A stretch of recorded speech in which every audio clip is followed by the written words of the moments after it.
Let's all go to the lobby. Let's all go to the lobby.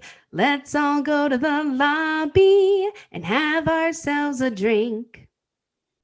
All right, and with that, we are back in the lobby bar for the week of September the 16th, 2024. Brian and Michaela here with you. And Michaela, we are into fall and we are into our month of talking about amaretto cocktails. It's been a pretty good month.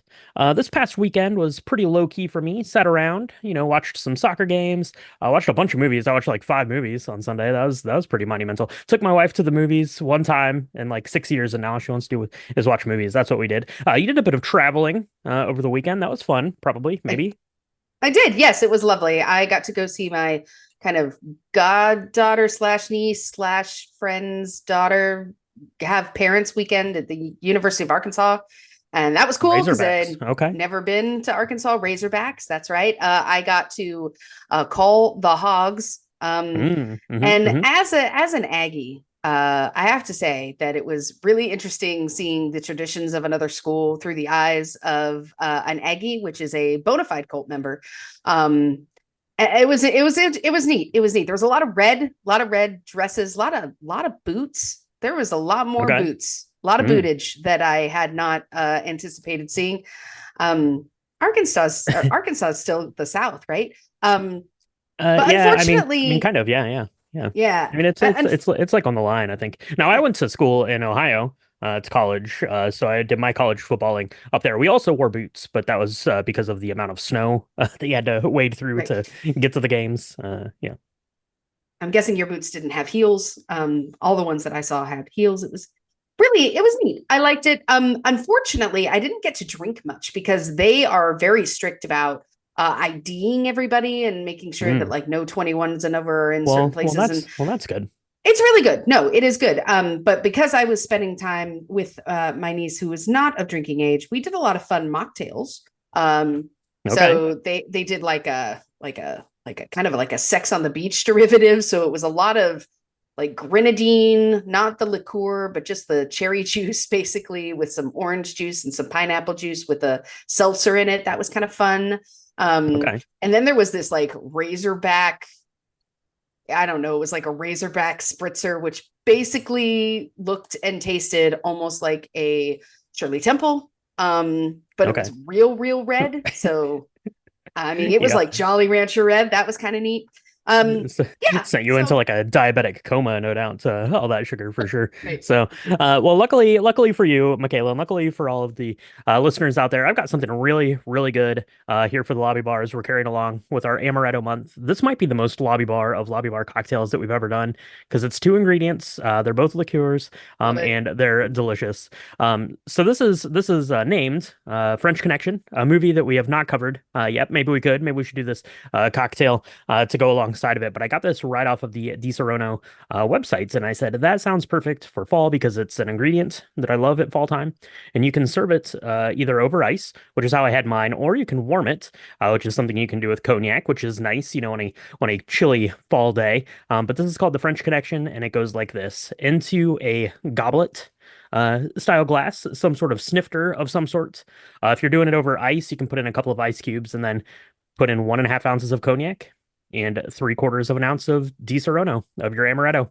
That's it. You can garnish it with an orange peel if you want. Sip and enjoy. You get some warming from that cognac. It's delicious. You get a little bit of nuttiness from that almond from the amaretto there. It is magical. I have not tried it warmed yet, but I think that would be really good too.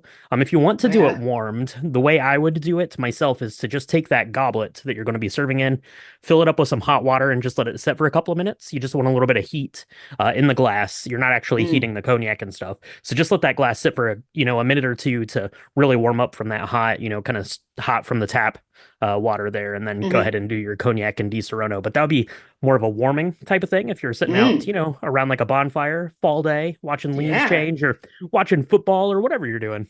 Yeah. If you want to get it even more fancy, if you're going to warm it, you could also burn an orange peel, get that burnt Mm, kind of hmm orange hmm Sure. texturization, like oil going. Um, I have actually had something similar. It wasn't the warmed French connection, but it was something with Disaronno and the burnt orange peel, and it is delicious. So give that a shot.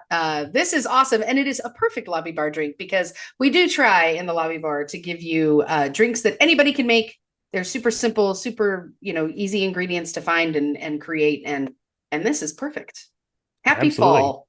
Happy fall, happy fall. So that is it. If you wanted to make a Godfather, it's the same parts, except instead of cognac, you use scotch. That would also be a nice fall drink there as well. As we're getting through our amaretto month here, and we've got a fun pumpkin one coming everyone's way next week. So stay tuned for that. If you're ready for your pumpkin fix for the fall, I've been steering clear of it, but I think it is time. So next week, look for that. What are we looking for in the box office? Still Beetlejuice, Michaela. Took the weekend with $51.5 million. It's up to 264 million worldwide, so pretty good job there. Speak No Evil, the new release, it hit to $11.5 million. So not a lot going on here, which makes sense. Football is, kind of back in full swing now, so the weekends are going to get a little crowded for people. Kids are back to school, football's going on, and people aren't making it out to see movies, but maybe they're going to make their way out to see something that we've got coming out this week. We've got the 25th anniversary of The Matrix. If you missed The Matrix in the movie theaters back in 1999, or if you missed them in 2019 for the 20th anniversary, you can go check it out. It's going to be back in some theaters for the 25th anniversary. And we've got an animated film. Michaela, were you a Transformers kid? Did you have I a like was. Optimus Prime? Could you figure it out? Could you figure out how to like transform them, make them look cool, or I could. My favorite was, I think, Starscreamer, which was the jet plane. Uh, okay? he was my favorite because it looked really amazing. Like it looked just like a jet, and then you had to like turn it and twist it, and then it ended up looking like this robotic thing. It was cool. Yeah, I'm a Transformers girl. More than meets the eye.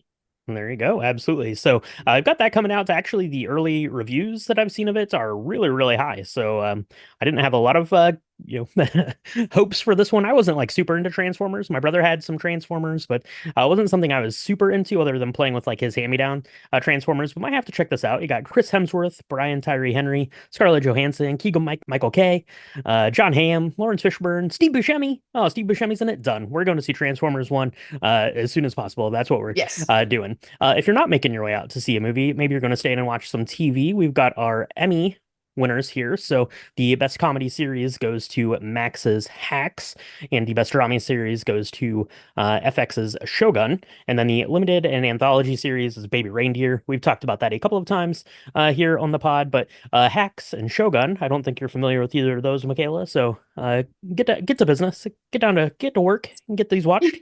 Yeah, I've heard of them. It's not that I've just, but I do need to get on the bandwagon and see those. I did see Baby Reindeer though. Did see that, and so I'm very excited. Congratulations to Shogun and Hacks. I'm actually really excited about Shogun because it's based on a book or a series of books, I think, that are amazing. So yeah, Mhm. it's on my list. I'm very excited. Yes, Shogun, I need to finish. I never quite finished it. It's a lot of subtitles. You have to be in the right mindset to be able to watch that. Hacks is pretty funny by and large. Like that one quite a bit. So check those out. We've got a couple of new TV releases this week as well on Disney Plus. You've got Agatha All Along, which is about that witch Agatha from what is that even called? The WandaVision. So it's the kind of the follow-up to WandaVision there. So kind of interested in that. And if you're into the Batman of it all, you've got the spin-off show, The Penguin, coming from Mm. that movie, The Batman, with Colin Farrell. I'm not really all that interested in that, to be honest. But Michaela, you going to be watching either of these? Uh, not the Penguin. I'm kind of over it. And to be honest, I think that I have what is it called when you're just so tired? I'm very it's not Adulting. apathy. You're adulting, I think. No, but I'm very, I don't know, like Agatha all along. Look, I love the actress who plays Agatha. I think she's brilliant. This is going to be hard for me to do and make time for, to be honest. I feel very like everything Marvel, I'm just kind of putting pause on and looking at other things. We've done so much Marvel. Like we're all, it's fatigue. That's the word. We have Marvel fatigue as a society right now. I mean, and it's kind of a joke, which is sad because I'm sure this is going to be amazing in its own right. But I don't know. I'm gonna watch Hacks and Shogun before I watch Agatha all along. How's that? There you go. There you go. We can we'll watch Agatha all along together here at some point. Yeah, I'm pretty excited for that. Like I said, the Penguin, I'm not like all that keen on. I'll probably see what people are saying about it and then check it out maybe there at some point along the way. So, what do we got coming out on the podcast wise? Last week we talked about Blazing Saddles. Happy 50th anniversary to Blazing Saddles. That was a really good conversation about that. Comedy classic, and then this week we've got the sequel to Beetlejuice, coming out. So don't say that the third time, but check that out if you're interested in getting some our thoughts and opinions and cocktail about that. Over on the Patreon feed, we actually did a little bonus cocktail chat about the cocktails we had at the theater.